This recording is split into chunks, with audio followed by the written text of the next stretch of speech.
गुरुदेव महेश्वर गुरु साक्षात परब्रह्म तस्मै श्री गुरुदेव.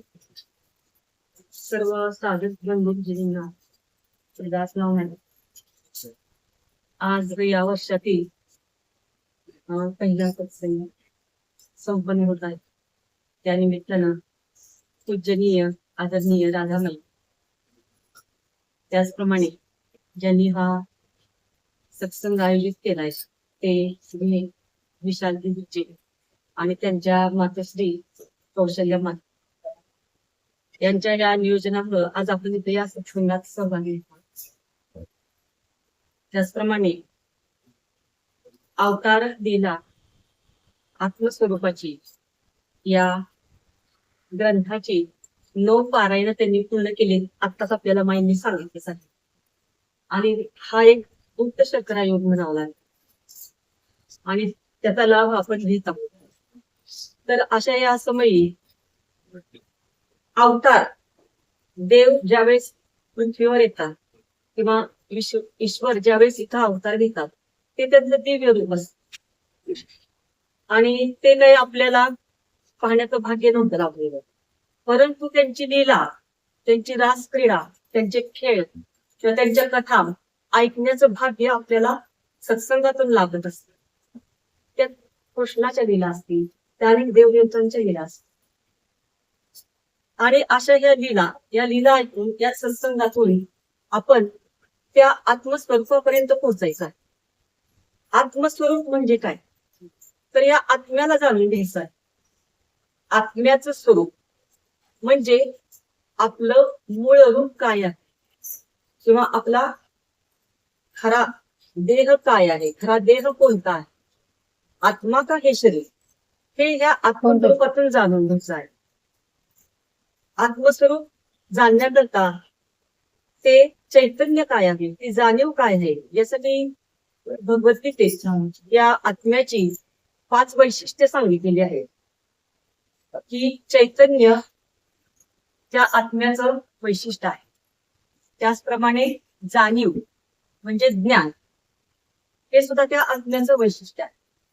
त्याचप्रमाणे हा आत्मा कसा आहे, अमर आहे, अविनाशी आहे आणि विकार रहित आहे. ही त्याची 5 वैशिष्ट्ये आहेत आत्म्याची. त्या आत्म्याला आपण जाणून घ्यायचं आहे. चैतन्य आपल्याला माहिती आहे, तुम्हाला माहिती आहे की जिथं लहान मुलं असतात, शाळेत जा तुम्ही, तिथे तुम्हाला चैतन्य अनुभवायला मिळेल, तिथे तुम्हाला आनंद मिळेल. हॉस्पिटलमध्ये जा, तिथे तुम्हाला काय अनुभवायला मिळेल, की तिथे थोडीशी उदासीनता आलेली असते, तिथं चैतन्याची कमी असते, तिथं हे आत्मे पुढच्या मार्गाला लागलेले असतील किंवा ते आजारी असतील. म्हणजे हे चैतन्य, खरं चैतन्य काय आहे, ते आत्म्याचं स्वरूप आहे. आणि हे चैतन्य आपल्याला कायम मिळवायचं असेल, कायम आपल्या अंगी बांधवायचं असेल, तर आपल्याला सत्संगाची गरज आहे. त्याचप्रमाणे ते कळण्यासाठी, ती जाणीव होण्यासाठी, त्या आत्म्याचं ज्ञान होण्यासाठी आपल्याला काय करायचं आहे, सत्संगात यायचं आहे. आत्म्याचं दुसरं वैशिष्ट्य काय आहे, जाणीव म्हणजे त्याचं ज्ञान करून घेणे. आत्म्याची जाणीव म्हणजे काय, तर आत्म्याचं आपण ज्ञान करून घ्यायचं. त्याचप्रमाणे हा आत्मा कसा आहे, तो अमर आहे, त्याचा कधीही नाश होत नाही, तो जन्मत नाही, तो मृत्यू होत नाही, अविनाशी आहे, त्याचा कधीही नाश होत नाही. ते त्याचं वैशिष्ट्य आहे आत्म्याचं, की तो अमर आहे, अविनाशी आहे. तरी पण आपण मृत्यू होतो, 50च्या पुढे गेलं की आजार आलाय, तुम्हाला काय होतं काय, तर शेवटपर्यंत आपण चैतन्यमय राहिलं पाहिजे. हा आत्मा कधीही मरत नाही, कधीही जन्म घेत नाही. आपल्या मातेमाईंनी शिकवले, आपल्या भोवरी सांडून पाव ठेविले गोपाळा, त्याला आदि मध्य अंत त्रिगुण विरहित विश्वी प्रकाशलाय. त्याला भूतकाळ नाही, त्याला वर्तमान काळ नाही, त्याला भविष्यकाळ नाही. तो आत्मा चिरंतन नाही, तो मध्येच कधीतरी प्रकट होतो. म्हणजे असं आपण जन्मात आहे, आत्मा मध्येच कधीतरी दिसतो. म्हणजे काय, आपण जन्म घेतो, काहीतरी पुण्य येईल. आणि ज्यावेळेस आपण जन्म घेतोय त्यावेळेस आपण त्याला खऱ्या अर्थानं जाणायचंय. आणि मग ते कशानं, या सत्संगातून नामस्मरणाने त्याचं नाम घ्यायचंय. त्याची जाणीव होण्यासाठी, त्याचं ज्ञान होण्यासाठी. तर या आत्म्याला आपण म्हणतो, टाळ वाजवतो की आदि मध्य अंत त्रिगुण विरहित. तो कसा आहे? त्रिगुण विरहित आहे. त्याला म्हणजे कशानेही बांधलेला नाही. त्याला म्हणजे कुठलेही वार करू शकत नाही, अग्नी जाळू शकत नाही, वारा त्याला सुकवू शकत नाही, असा हा आत्मा आहे. तर हा आत्मा, अशा या आत्म्याची ही 5 वैशिष्ट्ये आहेत. मग आपण आपल्या जीवनाचा केंद्रबिंदू काय ठरवायचं? आपल्या जीवनाचा केंद्रबिंदू काय असायला हवा? तर आपलं जीवन हे आत्मकेंद्रित असायला हवं. दुसरा अर्थ नाही घ्यायचा स्वतःपुरतं पाहणे. आत्मकेंद्रित म्हणजे आत्म्याला जाणून आपण आपलं वर्तन आचरण ठेवलं पाहिजे. पण आपलं आयुष्यात काय होतं की आपण शरीराला देह मानतो, देह म्हणजेच मी आहे असं मानतो. आपण आत्म्याला जाणत नाही. हा देह म्हणजे मी असं समजतो, परंतु हा देह म्हणजे आपण नाही, हे आपण समजायचे. अशा प्रकारे आपण आपलं जीवन, आपल्या जीवनाचा केंद्रबिंदू त्या आत्म्याला करायचं आहे. तर हा आत्मा काय आहे, हा आत्मा कसा आहे, ते इथेच सांगितलेलं आहे की या आत्म्याचा कधीही नाश होत नाही. मी तुम्हाला आत्ताच सांगितलं. त्याचप्रमाणे आपण या आत्म्याला कोणीही जाणू शकत नाही, मारू शकत नाही, तलवारीने कोण त्याला इजा होऊ शकत नाही. तो पुन्हा जन्म घेऊ शकतो. आणि मग तुम्ही म्हणाल की शेवटी काय आहे, आपल्याला तर सगळ्यांना शेवटी जायचंच आहे ना, जायचंय ना. पण तो पुन्हा दुसरीकडे प्रवेश करतोय, तो कुठं करतोय हे माहित नाही. तो पशुच्या जन्माला जाईल, तो आणि आपल्या कर्मधर्म संयोगाने आपण जे आयुष्यात काही पाप पुण्य केलं असेल त्याप्रमाणे ती त्याला पुढे गती मिळणार आहे. तर ती गती चांगली मिळावी, ज्यासाठी आपला हा मानव देह आपण धारण केलेला आहे, तो आपण विसरता कामा नये. त्यासाठी आपण सत्संगला यायला पाहिजे की इथे येऊन काय करायचंय, तर चांगली गती मिळवायची आपल्याला. हा देह, हे जे शरीर आहे ते वस्त्र आहे. ते कुणी परिधान केलेलं आहे? आत्म्यानं परिधान केलेलं आहे. वासांशी जीर्णानी यथा विहाय नवाने घृणांती नरोपराणी यथा शरीराने विहाय नन्नाने सयाती धर्मारी. तर हे वास जीर्ण झालेलं हे शरीर आहे, ते शेवटी टाकावं लागतं. तर हे वस्त्र टाकायचंय आपल्याला. हे शरीर आपण आपलं समजतो की मी हाताने काम केलं, मी ह्या पायाने चाललो, मी ह्या डोळ्याने हे पाहिलं. मग आपण काय समजतो की हे मी केलं, पण ते करायला लावणारा हा आत्मा आहे. आणि त्या आत्म्याला सत्सत बुद्धी होण्यासाठी आपल्याला अशा सत्संगांची गरज असते. तर आपण इथे येऊन हेच शिकायचंय की नामस्मरण घडलं पाहिजे, चांगली संगत आपल्याला घडली पाहिजे, आणि ह्या आत्म्याला पुढचा मार्ग ची गती कशी चांगली मिळेल, आणि ह्या गतीत आपल्याला जे काही चांगले शब्द कानावर मिळणार आहे, त्यासाठी हे असे खरंच ज्यांनी आज आयोजन केले, आपण त्यांना समजतो की हे ग्रस्ती माणसं आहेत, खरं तर तीच साधू माणसं आहेत की जे आपल्या व्यापातून 4 चौघांना ह्या ज्ञानाचा म्हणजे उपयोग करू इच्छितात. तर खरंच त्यांना धन्यवाद देईन तेवढं थोडं आहे. मला आजच कळलं की माईंच्याकडून की आपल्या म्हणजे कौशल्य लहान आहे वयानं, पण आता ती विशालजींची मातोश्री आहे. मध्यंतरी ती कोमत गेली होती असं काहीतरी कळलं मला, आणि तिथं मारायला गेली.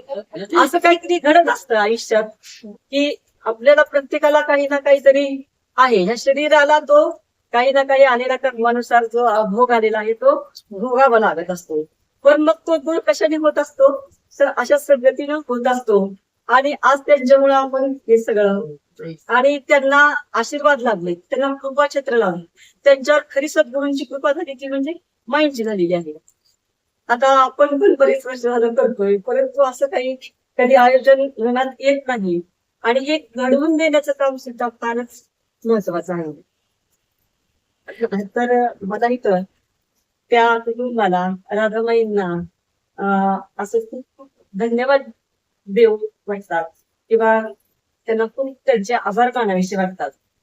खरं तर मला आज यायला खरं तर मी असं म्हणजे लाजत होती की मला यायला म्हणजे जमलं नाही या महिन्याभरात, की जसं आषाढी येऊन गेलेली आहे तसं आले नाही. परंतु गुरुच्या शब्दांपुढे मला जाता येईना. आज मी काही तयारी केली नाही, कशावरून बोलूया, तर आज आपल्यावरून बोलूया असं मला माईंनी सुचवलं. आणि ते जे काही मला समजतं ते तुम्हाला सांगायचा प्रयत्न केलेला आहे. तर हा जो आत्मा आहे त्याला आपण समजून पुढे जायचंय.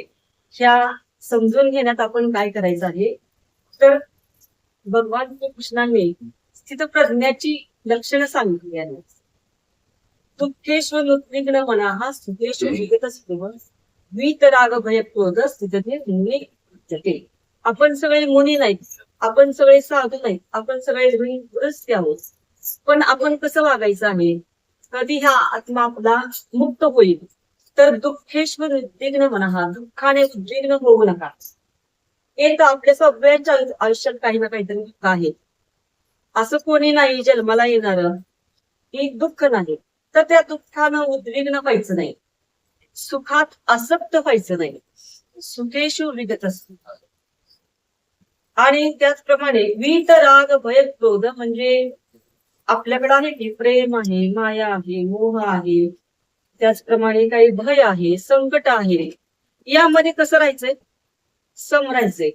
ते आलंय ते शरीराने भोगायचंय, ते आलंय तर ते काही कायमस्वरूपी मुक्काम करायला आलेलं नाही, ते आज ना उद्या जाणार आहे.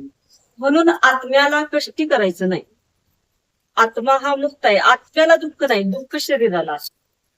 आपण ज्या संसारात वस्तू गोळा करतो ते कशासाठी गोळा करतो, ह्या देहासाठी गोळा करतो. आत्म्यासाठी काय करतोय, आत्म्यासाठी हे करायचंय. काय करायचंय, तत्संग. आणि मी सांगते खरं, मलाच आज तरी थोडं वाटतंय की इथं यायलाच पाहिजे आहे.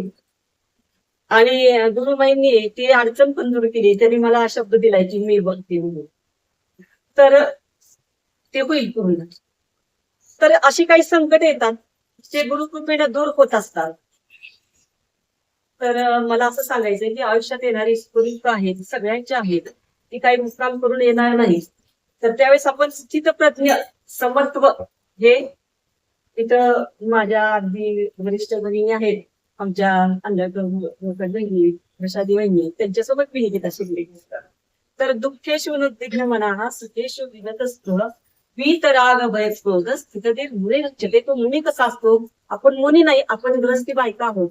पण आपणच हे आचरण करायचं आहे, आपणच हे आचरणात आणायचंय की कष्टी होऊ नका, मार्ग निघणार आहे प्रत्येक गोष्टीतून. फक्त तो काय म्हणतो की तू माझ्यावर विश्वास ठेव, फक्त माझं नाव घे, मी बाकीचं सगळं पार पाड. आपण ते करूया. आणि आज मी इथं मला बोलायची संधी दिली माईंनी. खरं कृपेनंच हे जे काही बोलते ती बोलते, त्यात माझं काहीच नाही.